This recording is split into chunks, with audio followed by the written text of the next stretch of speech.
This is the truth about the Ohio State shooting by another Muslim.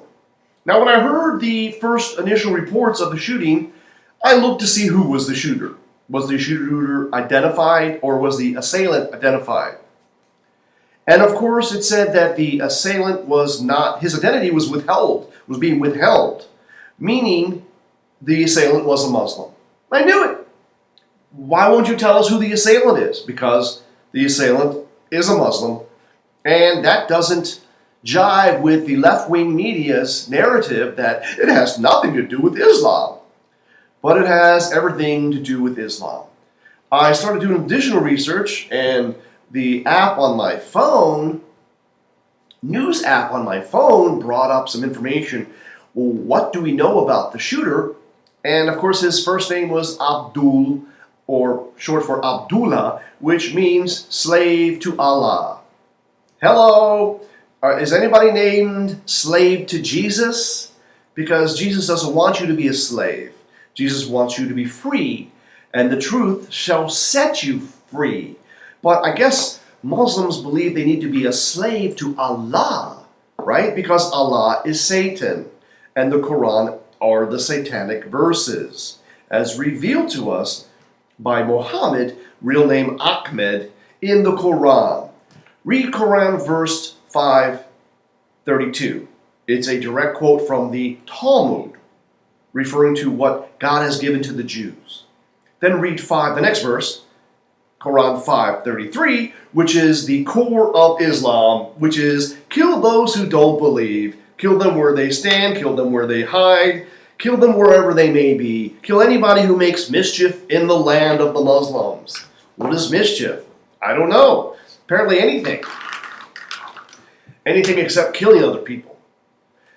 So what we have here is another case of a Muslim killing people, in this case with a car and with a knife. Actually didn't kill anybody. He injured 11 people, and then he was killed himself. Now, the reason what brought this up, besides my abhorrence and just disdain for the ideology known as Islam, hashtag Islam sucks balls, is that this guy, this Muslim assailant, slave to Allah, wrote in the school newspaper when he transferred to Ohio State. Now I'm paraphrasing here.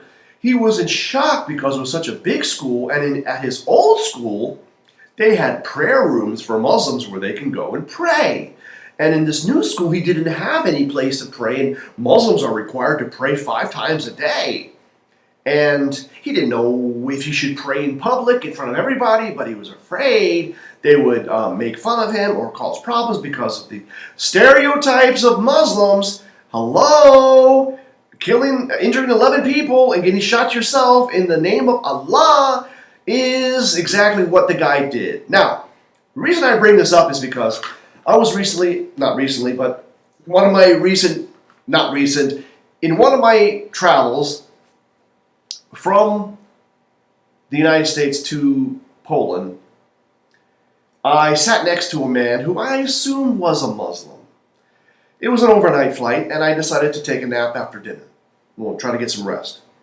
As I was sleeping, I felt something moving next to me, and I was startled out of my sleep, as light asleep as it was. And the Muslim man next to me was praying to Allah, but he wasn't praying on a prayer mat. He wasn't praying prostrate to the ground. He was praying with his arms crossed like this. Doing something like this. Doing something like this. Okay? Now, if that's not good enough, you can pray anywhere. Where does it say? Maybe in the Quran it says you're supposed to pray prostrate to the ground, but that's not what Jesus said. Jesus said, don't make a big stink about it. Go into your room, close the door, and pray. You don't have to show off about it. You don't have to make a spectacle about it.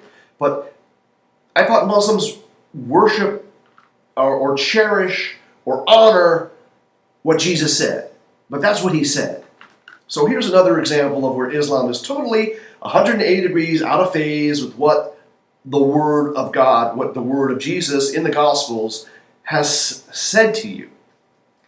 So I'm just angry at just another attack by a Muslim who immigrated to the United States in 2007 from Somalia on some kind of humanitarian visa, and you see what happens. He doesn't fit in. His culture refuses to allow him to assimilate, and in his own mind, the fact that he didn't have a prayer room, a safe space, he couldn't pray, and he injures 11 people, getting killed himself as a slave to Allah. There's a sickness. There's a sickness in the core ideology, which is Islam. This is not a radical interpretation of Islam. This is what Islam is.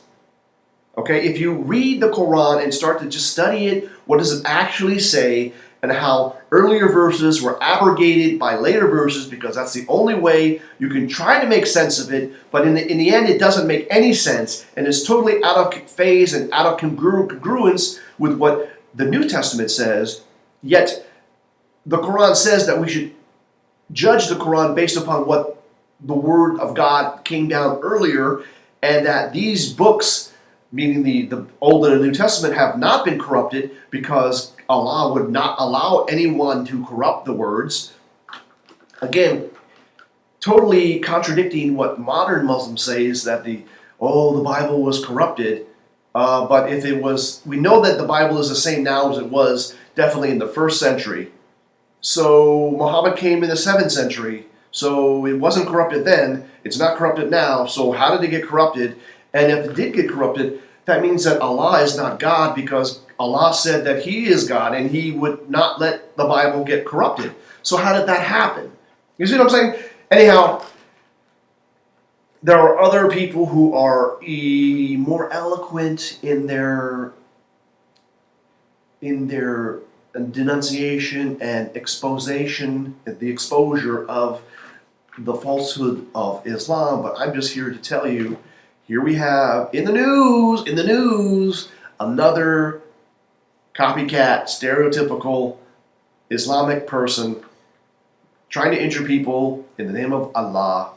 And apparently he did it because some other American Muslim freak was killed by a drone, and this is in retaliation.